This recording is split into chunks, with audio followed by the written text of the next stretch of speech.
Queridos amigos, eu não falarei 20 minutos, porque é muito tempo. É, para mim, uma honra muito grande estar aqui atendendo o convite, né, que me foi feito, muito honroso, por Luiz Erundina, nossa referência, né, eterna, permanente nas lutas sociais.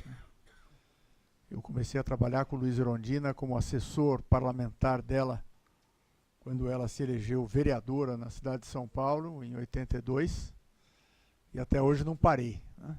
E eu tenho enorme alegria. Período tão difícil da história brasileira, com tantas decepções, o fato de que exista Luiz Erundina e de que ela continue a ser o que ela é um porto seguro, não é? É uma âncora que nos segura nesses tempos tão revoltos. E por isso não poderia deixar de atender o convite dela e também de estar presente aqui na Universidade Católica e na pessoa do querido amigo Antônio Carlos Malheiros. Eu saúdo os membros da mesa, mas também a todos os que constroem essa universidade tão importante para a cultura brasileira e a promoção dos direitos humanos. No período em que eu estive à frente da Comissão Nacional da Verdade, como você sabe, eu não era membro original da comissão, acabei entrando só mais para o final, fundamentalmente para trabalhar na produção do relatório. Eu sempre tive a preocupação de deixar claro, no meu entendimento, que a Comissão Nacional da Verdade não era nem o começo e nem o final de um processo de busca da verdade. Ela era a sequência de processos memoráveis que haviam sido realizados desde ainda o período da ditadura para procurar levantar informações sobre as gravíssimas violações de direitos humanos que foram praticados no nosso país naquele período tão sombrio. E que ela também não seria o final do processo, né? Em que pese a ajuda da presidente Dilma Rousseff, do governo, né, que deu um apoio efetivo ao trabalho da comissão, nós não contamos com apoio efetivo das Forças Armadas. E não seria possível se fazer uma apuração dos fatos detalhadas sem que as Forças Armadas nos disponibilizassem as informações que eu estou seguro elas têm.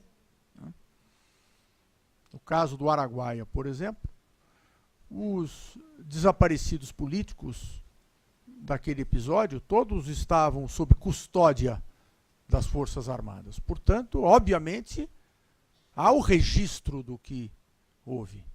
E eu nunca aceitei o argumento de que os documentos haviam sido destruídos, ou porque não é razoável, não é crível, não é verdade, né?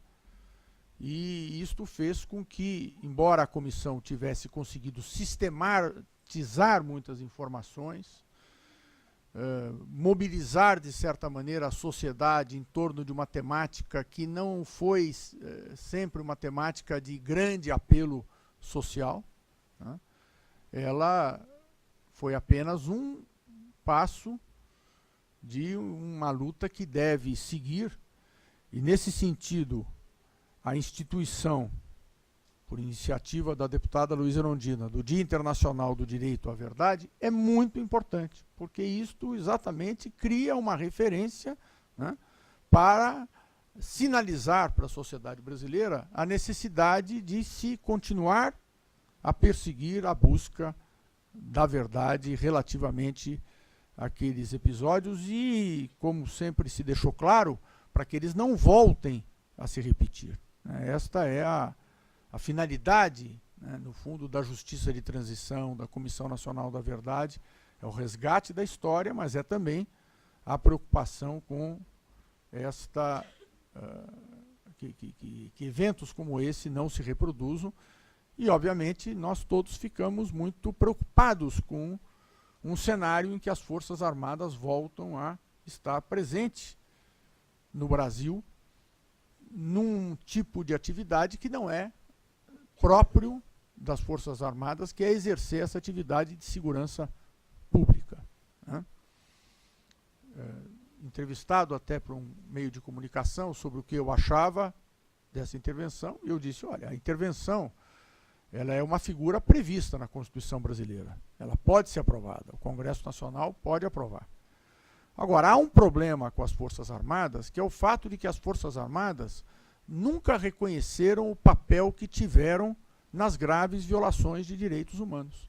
Então é razoável que a sociedade brasileira fique absolutamente desconfortável, assustada, incomodada, quando vê os militares voltarem a ter um protagonismo na cena nacional. Porque o fato de que não reconheceram o que houve no passado significa sempre a possibilidade de que o passado volte a ocorrer, né? E o fato de que o comandante-geral do Exército, né, fez questão de sinalizar que não queria que houvesse comissão da verdade, deixa todo mundo mais preocupado ainda, né? E nesse sentido foi de extrema importância simbólica a iniciativa de favelas do Rio de Janeiro de constituírem a Comissão da Verdade dos Favelados, para que se faça o registro de tudo o que ocorrer, né, em tempo real, mostrando realmente esta preocupação. Então, mais do que nunca, a preocupação expressa nesta data comemorativa do Dia Internacional do Direito à Verdade, ela é absolutamente legítima, razoável, não se trata de alguma coisa fora do tempo, tendo em vista realmente esse quadro de insegurança que existe pelo fato de que no Brasil, diferentemente do que houve nos outros países do Cone Sul e da América do Sul de maneira geral, nunca houve a criminalização das graves violações de direitos humanos. Não há nenhum militar ou alguém que tenha se envolvido, né, um policial com atividades de violação, que tenha sido julgado, condenado e cumprido pena. Isso ocorreu no Uruguai, isso ocorreu na Argentina, isso ocorreu no Chile, isso ocorreu no Paraguai, isso ocorreu no Peru, e não ocorre e não ocorreu no Brasil. É uma vergonha, né? Do ponto de vista histórico, é algo que não se explica, não se justifica e é indefensável e explica por que nós temos tanto receio da presença dos militares ainda na vida brasileira, né? Na continuidade desta luta, é muito importante o envolvimento das instituições. Tem havido ações judiciais, poucas, de familiares de alguns indivíduos que constam da lista do capítulo 16 do relatório da Comissão Nacional da Verdade, como responsáveis por graves violações de direitos humanos. Já houve algumas ações judiciais contra a Comissão Nacional da Verdade, contra o governo, para que houvesse a determinação judicial da exclusão do nome dessas pessoas nos relatórios, né, tanto da Comissão Nacional como, no caso, até da Comissão do Paraná. O Judiciário não tem dado acolhida a esses pedidos, né, então tem se preservado, né, tem havido ganho de causa justamente por conta do fato de que o relatório procurou ser muito bem embasado na apresentação de fatos, e isso tem feito com que o Judiciário tenha preservado, por enquanto, o relatório. Mas isso mostra como está viva ainda a luta contra a apuração da verdade, né? Mas mais do que o envolvimento das instituições, do Congresso Nacional, com a aprovação desta lei, do Poder Judiciário, com pelo menos a preservação daquilo que já foi feito, mas o Judiciário ainda está devendo uma solução para o problema da não criminalização das condutas, não é? Este caso ainda está em aberto no Supremo Tribunal Federal. E aí, deputada Luiza Erundina, eu acho que uma iniciativa importante poderia ser, no momento em que o Supremo Tribunal Federal, né, de uma maneira talvez um pouco errática muitas vezes, mas parece mais sintonizado com a sociedade brasileira, que se cobre do Supremo Tribunal Federal uma decisão em favor de uma interpretação da lei de anistia que não proteja os responsáveis pelas graves violações de direitos humanos, porque até hoje é este o argumento que tem sido utilizado pelo Judiciário, o fato de que o Supremo Tribunal Federal entendeu que a lei de anistia não permite a criminalização das condutas que levaram à configuração das graves violações de direitos humanos. Portanto, há uma luta a ser feita junto aos magistrados da Corte Suprema para isso. Mas é evidente que a mobilização mais importante é a da sociedade, né? Não teria havido Comissão Nacional da Verdade, não teria havido relatório, se não fosse a mobilização dos familiares de mortos e desaparecidos políticos, né? Isso eu digo de público aqui, disse sempre, porque se não fosse essa mobilização, nós não teríamos condições sequer de ter avançado o pouco que foi possível avançar, né? Por isso, isso tem que ser reconhecido.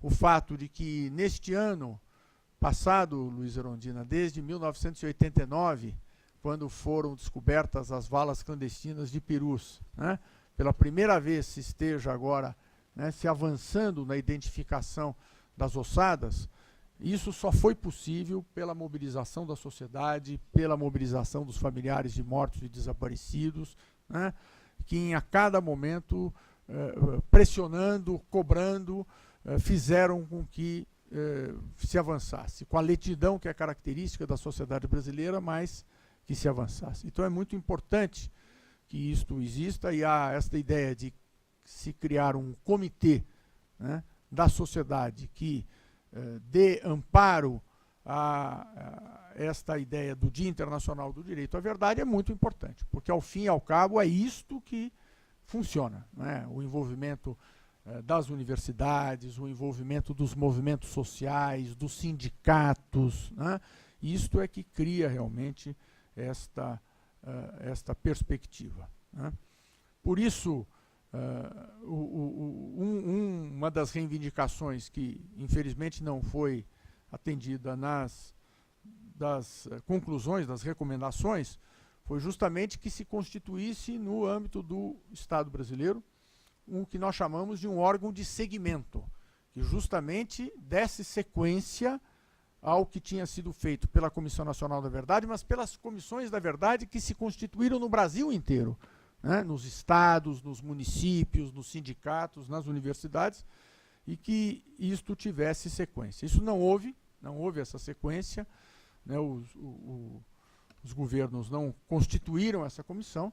Então, eu imagino que, no âmbito do Congresso, a partir desta iniciativa do Dia Internacional do Direito à Verdade, na criação desse comitê, isto possa ter sequência, né?